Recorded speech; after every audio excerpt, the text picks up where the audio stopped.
ہمارے معاملات میں منصفانہ ہونے کا کیا مطلب ہے؟ کاروبار اور تجارت میں ایمانداری کتنی ضروری ہے؟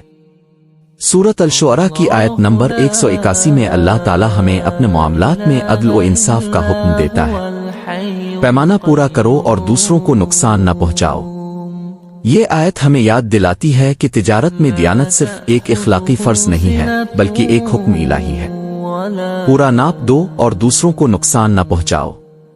قرآن حوالہ سورہ 26 آیت 181۔ یہ آیت اس بات پر روشنی ڈالتی ہے کہ تجارت میں انصاف نہ صرف ذاتی سالمیت کے لیے بلکہ معاشرے کی بھلائی کے لیے بھی ضروری ہے۔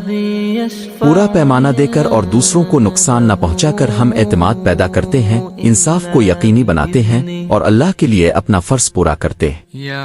قرآن ہمیں سکھاتا ہے کہ دیانتداری اور انصاف ایک انصاف پسند معاشرے کی بنیاد ہے۔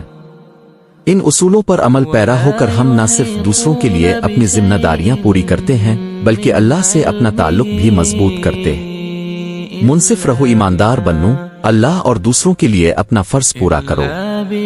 مزید قرآنی بصیرت کے لیے ہمیں فالو کریں جو آپ کو دیانت اور ایمان کی زندگی کی طرف رہنمائی کرتی ہے۔